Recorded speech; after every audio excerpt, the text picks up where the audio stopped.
여러분들 이번 달에 모의고사 보셨잖아요.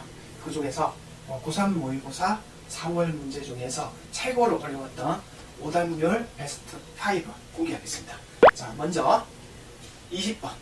여러분, 20번 문제는 그 원이 있고 그 위에 직선이 있어요. 그 직선에서 이렇게 접선 두 개를 그어서 그 길이의 곱을 FT라고 했을 때 요거 많이 틀렸어요, 애들이. 그런데 요거를 왜 학생들이 어려워했을까? 그 이유를 말씀을 해드리면, 기본적으로 원이 고1 때 배우는 거잖아요. 고1 때 배우는 거를 좀 소홀히 했다 내지는 되돌아보지 않았다. 그래서 이 문제가 학생들 입장에서 많이 어려웠던 문제입니다.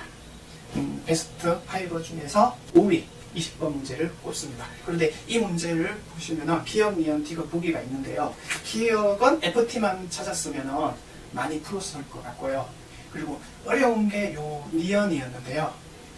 저 함수, FT 함수를 보시면 사실은 요 그래프 모양을 암기를 해 놓았다든지 아니면 여러 번 반복을 통해서 이 그래프가 이렇게 되었다는 것만 알아도 솔직히 쉽게 풀 수 있는 거예요. 그런데 이 문제를 틀린 학생들은 그래프 그리는 훈련을 하지 않았거나 아니면 제가 처음에 말씀드렸던 고1에 있는 내용을 좀 충분히 숙지하지 못해서 그런 겁니다. 21번 문제였는데요. 자, 요게 정답률이 28%. 그럼 오답률은 72%예요. 굉장히 높죠. 이게 객관식인데도. 자, 이게 어려웠던 이유를 분석해보면 많은 학생들이 가장 어려워하는 단원이 바로 요 삼각함수 단원입니다. 자, 삼각함수가 딱 들어가니까 애들이 벌써부터 이거는 보기 싫어 이렇게 된 거예요. 그리고 저 fx 구성식을 보시면은 극대 또는 극소를 이렇게 찾기 위해서 저 식을 곱의 미분법 앞에 미분 뒤에 그대로 요거를 정리를 해서 일단은 막상 f'x가 되면은 별거 아니에요. 그런데 여기까지 했다고 하더라도 뒤에 가정에 파이가 3.14라는 사실이 있잖아요.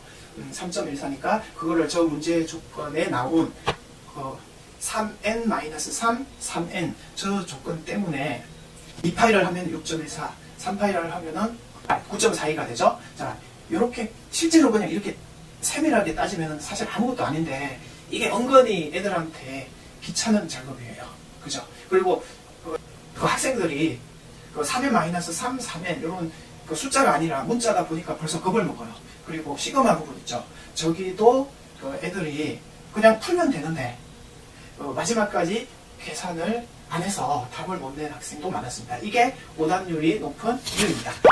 28번 저거 왜 오답률이 저렇게 나왔는지 저는 알아요. 왜냐면 제가 많은 애들을 보니까 저 문제가 딱 들어오면 이게 학통 문제인데요. 학통이라는 것은 과목 특성상 어떤 특정한 공식 틀에 의해서 풀리기도 하지만 경험치를 좀 쌓아서 을 발견을 해서 푸는 풀이도 있거든요. 그러니까 공식으로 풀리는 것보다 우리 어린 아이들이 왜 게임할 때 공식대로 하나요? 안 그렇잖아요. 게임을 이렇게 하다 보니까 이 경험이 쌓여서 그거를 우리가 직관이라고 그래요. 그 직관대로 풀면은 사실 별거 아닌데 저기는 함정이 되게 많아요. 왜냐면은 할머니, 할아버지가 이웃하여 앉는다고 했는데 그 경우를 나눠야 되고 또 하나의 요소가 어린애 있잖아요. 어린애가 할머니, 할아버지가 앞자리에 앉은 그 자리를 피해야 되거든요. 그 자리를 피해야 되고 그리고 엄마, 아빠 있죠. 어머니, 아버지가 아이 옆에 꼭 붙어 있어야 된다. 이 부분을 그러니까 무조건 노가다를 하기보다 경험치를 활용한 노가다가 추가가 되었기 때문에 이게 굉장히 학생 입장에서는 난처하고 실수가 굉장히 나오기 쉬운 그런 유형이었습니다. 그래서 이게 오답이 나오기 쉬운 문제였습니다. 자, 이 문제 있죠. 실제로 제가 지금 현재 가르치고 있는 학생도 이거 걔네 학교에서도 이거 되게 많이 틀렸다 그러더라고요. 그런데 그러니까 선생님인 제 입장에서 보면 저거 애들이 왜 틀리지? 이런 생각을 처음에 했거든요. 근데 그 학생하고 제가 대화를 해보니까 제가 고3이었어도 저거는 어려웠겠다 느껴지더라고요. 왜냐하면 학생 입장에서 보면 저게 당장 탄젠트 백학공식 있죠. 백학공식으로 학생들은 여러 가지 풀이 중에서 제일 단순한 거를 그리고 노가다를 쓸 수 있는 방법부터 떠오르는 게 보통이에요. 이게 그러니까 4차 방정식으로 딱 만들어버리면 진짜 뭐죠? 길은 이건데 이렇게 둘러가는 거거든요.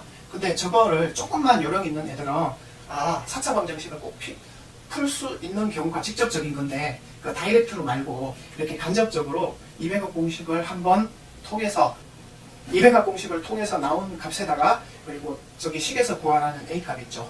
그거를 엮어서 중간에 있는 식을 한 번만 엮으면은 되게 완전 제곱식으로 만들면은 꼭 A 값을 구하지 않아도 나오거든요. 근데 학생들이 왜 이거를 어려워했냐면은 제가 말씀드렸죠.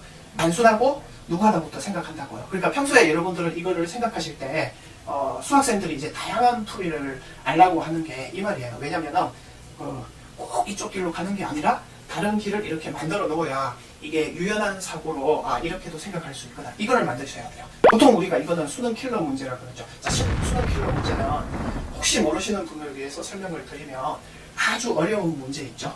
그 두세 문제. 그거를 수능 킬러 문제라 그래요. 이 문제가 바로 이런 대표적인 문제입니다. 자, 저 문제는 구성하고 있는 요소가 몇 가지 있는데요.